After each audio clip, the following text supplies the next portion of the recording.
Dear viewers, আজ আপনাদেরকে নিয়ে যাচ্ছি নাটোরের বিখ্যাত পর্যটন কেন্দ্র বা পর্যটন নগরী নাটোর রাজবাড়িতে। নাটোর রাজবাড়ি নাটোর জেলা শহর থেকে মাত্র 3 কিলোমিটার দূরে অবস্থিত। খুব সহজেই আপনি এই দূরত্বে চলে আসতে পারবেন রিক্সা বা রিক্সা ভ্যানে করে। তো নাটোর রাজবাড়ি সম্পর্কে একটু তথ্য আমরা জানার চেষ্টা করি। প্রাচীন জনপদ নাটোর জেলা সপ্তদশ শতাব্দীতে নির্মিত রানী ভবানী রাজবাড়িকে বাংলাদেশ সরকার 1986 সালে রানী ভবানী কেন্দ্রীয় পার্ক হিসেবে ঘোষণা করে।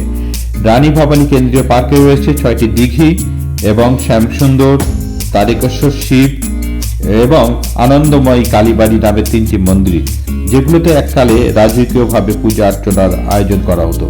রানী ভবানী রাজবাড়ি মূলত নাটোর রাজবাড়ি নামেই অধিক পরিচিত। 1706 থেকে 1710 সালে নাটোর রাজবাড়িটি নির্মিত হয়েছিল। রাজবাড়ির মোট আয়তন 120 একর। ছোট বড় 8টি ভবন আছে, 2টি গভীর পুকুর ও 5টি ছোট পুকুর আছে। রাজবাড়িকে বেষ্টন করে আছে 2 স্তরের বেড চৌকি। পুরো এলাকা 2টি অংশে বিভক্ত তথা ছোট তরফ ও বড় তরফ। তো চলুন আমরা নাটোর রাজবাড়িতে গমন করি এবং এই ঐতিহাসিক এই রাজবাড়িটি আমরা পরিদর্শন করি এবং এর আশেপাশে যত সৌন্দর্য আছে এবং ঐতিহাসিক নিদর্শন আছে সেগুলো দেখার চেষ্টা করি। তো চলুন দর্শকবৃন্দ, আমরা নাটোর রাজবাড়িতে প্রবেশ করি এবং এর সৌন্দর্যের সমস্ত কিছু আপনাদের সামনে তুলে ধরি। চলুন একসাথেই আমরা এই সৌন্দর্য উপভোগ করি। ধন্যবাদ সবাইকে।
আমরা নাটোরের তারকেশ্বর মন্দিরে এসেছি। ভিতরে একটা সুন্দর মন্দির আছে, কালারফুল, সেটা আপনাদের দেখাবো। আপনারা গাছের ফাঁক দিয়ে এই যে কালার যে ভবনটি দেখছেন, এটা মূলত মন্দির, এইটাই তারকেশ্বর মন্দির। আমরা এই মন্দিরটা আপনাদের দেখাবো কিছুক্ষণের মধ্যেই, আপনারা আমাদের সাথে থাকুন। তারকেশ্বর এর মন্দির এটা, আপনার নিচে দেখতে পাচ্ছেন, নিচে একটা ভাস্কর্য আছে, পুরোটা আপনাদের দেখানোর চেষ্টা করছি। কালারফুল একটা মন্দির, কালারফুল।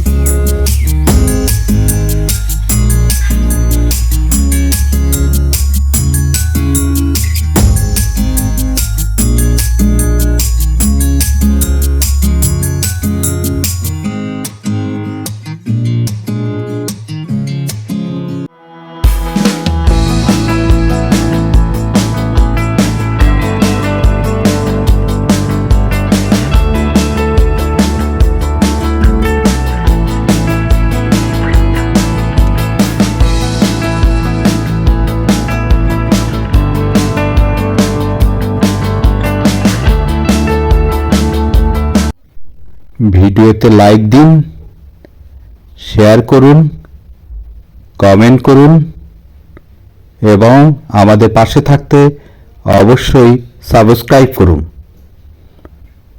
ধন্যবাদ সবাইকে, ভালো থাকবেন সবাই।